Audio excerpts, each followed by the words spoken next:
Muy buenas. Mi nombre es Freddy Garamendi Capcha, estudiante de la Universidad Nacional de Huancavelica, de la Escuela Profesional de Ingeniería Civil. En esta oportunidad nos tocó el tema de los derechos humanos.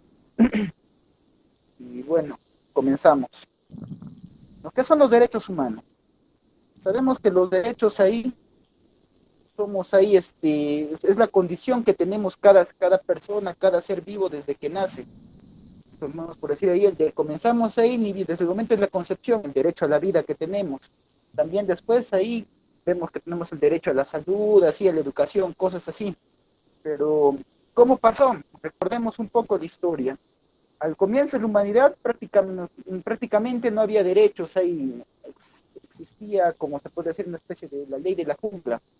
Pero a medida que comenzó el pensamiento humano comenzó a evolucionar, comenzamos ahí a tener ahí, a idear ahí, o sea, los derechos, o sea, tener, o sea, cosas ahí, para que pudieran ayudarnos ahí a vivir mejor, a, a mantenernos ahí, una buena convivencia, todo. Y bueno, vemos acá los antecedentes que tenemos. Acá vamos a hablar un poco ahí, cómo comenzaron los derechos. En el siglo 7 antes de Cristo, cuando el emperador persa Ciro conquistó ciertas regiones ahí, mediterráneas, él, una de las primeras acciones que tomó fue la abolición de la esclavitud.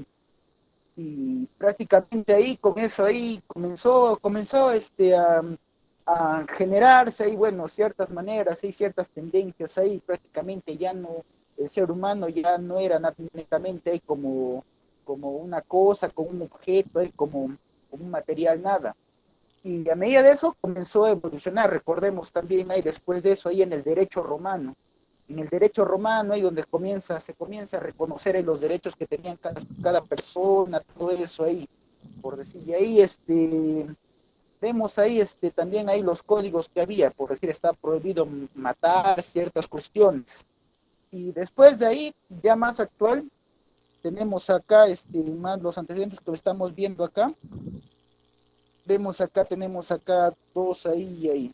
El primero ahí es la Carta Magna, que con eso ahí, con la Carta Magna, ¿qué era la Carta Magna? Un documento en lo cual ahí comenzaban a estipular así ciertos derechos, ciertos beneficios que iban a tener las personas. Y bueno, después tenemos ahí la petición del derecho, donde ahí la gente comenzó a reunirse así, a pedir ahí que sus derechos sean reconocidos, así.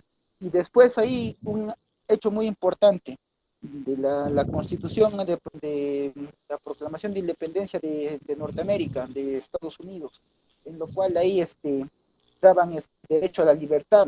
Pero acá también tenemos que recordar, los únicos que tenían, que gozaban de ese derecho a la libertad, eran la gente blanca. En esa época, ahí incluso ahí había cierta esclavitud hasta que prácticamente donde comenzó más a tomar más valor después ahí en el siglo XX, cuando comenzó la Primera Guerra Mundial, cuando acabó, como prácticamente se había vulnerado muchos derechos, toda esa cosa, al final terminaron ahí, hubo una junta, todo ahí, con lo cual ahí comenzamos prácticamente a pasar ya a una parte ya de una parte prácticamente un gran paso en la evolución del hombre, que es prácticamente nuestra proclamación de los derechos que todos gozamos actualmente. Tenemos derecho ahí a la vida desde la concepción, o sea, nadie tiene por qué venir ahí a vulnerar el derecho fundamental a la vida. Después el derecho a la salud, que tenemos prácticamente ahí, que se supone que hay instituciones deben de garantizarnos eso, un derecho a la educación, y ahora lo tenemos, todo eso. Y bueno, pues ahí, eso es como una introducción, daré paso a mi compañero Richard Michael.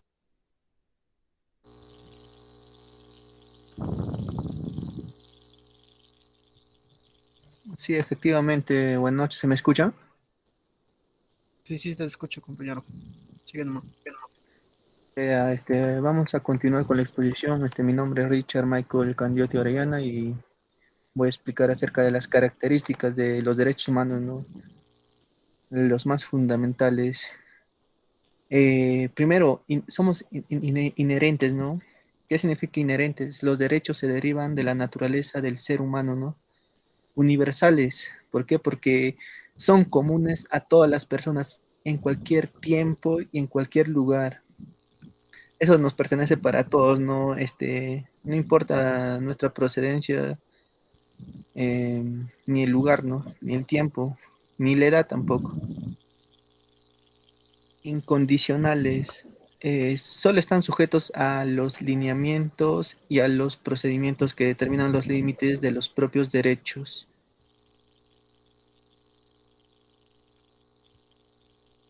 Inalienables.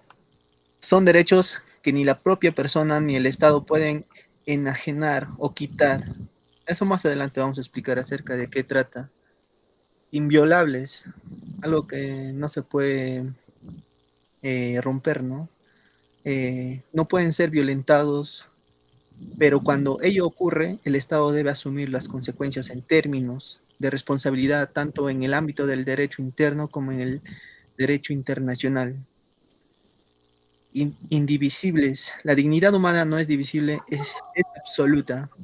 Interdependientes. La vigencia de uno de los derechos comporta necesariamente la vigencia de los demás. Imprescriptibles. El derecho reconocido queda irrevocablemente integrado al elenco preexistente y no se extingue con el paso del tiempo.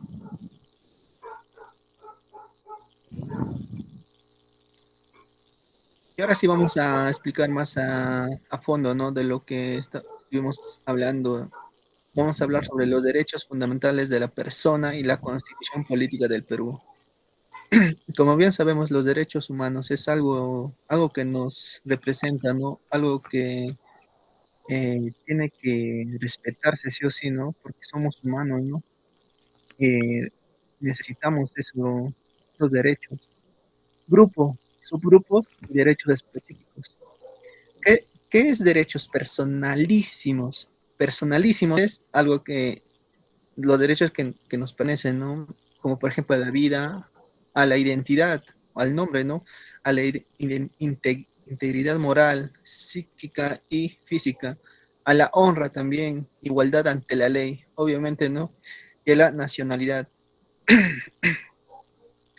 País en que nacemos merecemos la nacionalidad, ¿no? Y la igualdad también ante la ley que rige cada país. Derechos a la libertad. Este, sin, este es muy importante, ¿no? Y se divide en 5, ¿no? Libertades individuales, intelectuales, civiles, espirituales, económicas. Las individuales son la libertad de tránsito, ¿no? De residencia, ¿no? Intelectuales, pensamiento, libre expresión, nuestra opinión, creación cultural, etcétera. Libertades civiles, una asociación, reunión en trabajo, ¿no? Eso es parte del derecho, ¿no?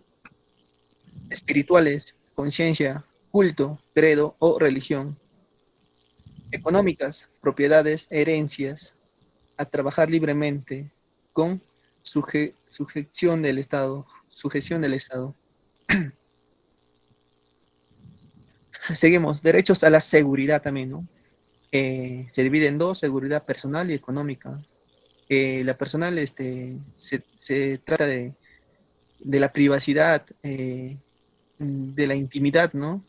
La inviolabilidad del domicilio, obviamente, ¿no? Todos sabemos eso.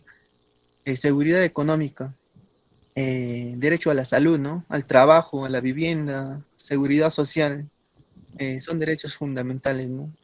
El que sigue es derechos de participación, participación directa e indirecta.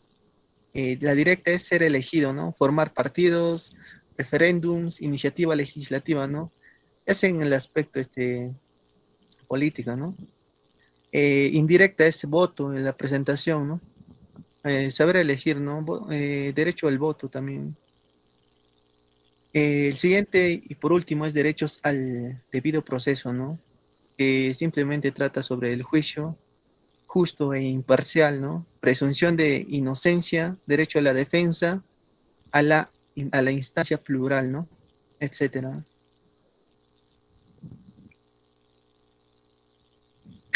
Bueno, acá les voy a explicar acerca de la protección de los derechos humanos y las garantías constitucionales, ¿no? Eso también es un tema muy importante, ¿no? Vamos a explicar acerca de las garantías constitucionales, ¿no? La acción de habeas corpus, ¿no? Procede, ¿qué significa, no? Que este habeas corpus permite, ante el hecho u omisión por parte de cualquier autoridad, funcionario o persona que vulnera o amenaza la libertad individual o los derechos constitucionales conexos, ¿no? De eso trata, ¿no? El habeas corpus. Y la acción de amparo procede contra el hecho u omisión por parte de cualquier autoridad, funcionario o persona que vulnera o amenaza los derechos reconocidos por la Constitución. No procede contra normas legales ni contra resoluciones judiciales emanadas de procedimiento regular. Eso es la acción de amparo, ¿no? Ahora, la acción de habeas data también, ¿no? Procede contra el hecho u omisión por parte de cualquier autoridad, funcionario o persona que vulnera o amenaza los derechos a solicitar sin expresión de causa la información que requiera, ¿no? Y a recibirla de cualquier entidad pública, ¿no? En el plazo legal, con el costo que suponga el pedido. A que los servicios informáticos computarizados o no, públicos o privados, no suministren información que afecten a la intimidad personal y familiar. Y ahí por último, los últimos tres, ¿no? Que es la acción de inconstitucionalidad y que procede contra las normas que tienen el rango de ley, ¿no? Leyes, decretos legislativos, decretos de urgencia, tratados, reglamentos del Congreso, normas regionales de carácter general y ordenanzas municipales, ¿no? Y otro, el siguiente, es la acción popular, ¿no? Procede por infracción de la Constitución y de la ley contra los reglamentos, normas administrativas y resoluciones de decretos de carácter general. Y por último tenemos la acción del cumplimiento, ¿no? Que procede contra cualquier autoridad o funcionario renuente a atacar contra una norma legal o un acto administrativo, ¿no? Sin perjuicio a las responsabilidades de la ley. Esta es mi parte y voy a dar paso a mi compañero. Gracias. Bueno, ante todo, muy buenas noches. Mi nombre es Julián Margo Curipaco López. Ya de todo lo hablado de mis anteriores compañeros, vamos a tratar de sacar algunas de las conclusiones. Una de las conclusiones que debería ser es resaltar la importancia que tienen los derechos humanos y el deber de todos los hombres de reconocerle de tal importancia. Eso nos dice pues que la importancia, ¿no?, de los derechos humanos y que todas las demás personas deben reconocer que cada quien tiene su propio derecho. Habría que tomar conciencia que para que el mundo avance y no vayamos en retroceso, tiene gran importancia respetar la dignidad del otro y reconocer en cada uno de ellos derechos que brotan de su propia condición natural de persona humana. En esto vemos que hay personas que vulneran, ¿no? E inclusive, ¿cómo se dice?, denigran a otras personas. Ahí están tratando, ahí hacen que no respetan los derechos de otros.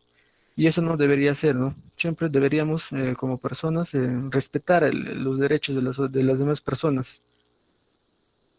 Asimismo, este reconocimiento tiene que ser parte de todos, no solo de quien está constituido como autoridad, porque sería muy fácil exigir el cumplimiento por parte de las autoridades y evitar aludir al propio. Como dice, ¿no? El derecho siempre tiene que ser para todos, no importa si tú eres gobernante o si tú eres un campesino, eso no importa, cada quien sabe y debe saber que tiene sus derechos. Y casi todos tienen los mismos derechos, por más que tú seas claro, los congresistas y los políticos tienen algunos derechos extras, ¿no? Pero eso no quiere decir que están sobre las demás personas. También es muy importante y realmente necesaria la participación que hace la Iglesia en cuanto a dichos derechos. Vemos también que a veces la Iglesia, hemos visto en las cruzadas y en otro tipo de conflictos, que la Iglesia ha vulnerado muchos derechos. Tal vez ahora no se ve mucho de eso, pero siempre debería ser bueno a hablar de la Iglesia sobre los derechos humanos. También esto nos habla de la importancia del valor de la dignidad humana para lograr la armonía dentro de la convivencia social. Como mi primer compañero nos dijo, los derechos han ido evolucionando, se ha ido viendo a, a medida del tiempo que se ha visto cada vez más derechos, ¿no? Cada vez derechos al libre tránsito, derechos a la vida, derechos a la libre transitabilidad y un montón de derechos, ¿no? Ha ido evolucionando y hemos visto que mientras va evolucionando aquellos derechos, las sociedades han ido mejorando. Y creo que eso es lo que debe pasar en cada sociedad, ¿no? Si cada quien sabe sus derechos y respeta los derechos de otros, sabemos que una sociedad va a salir adelante. Bueno, eso sería toda la participación de nuestro grupo.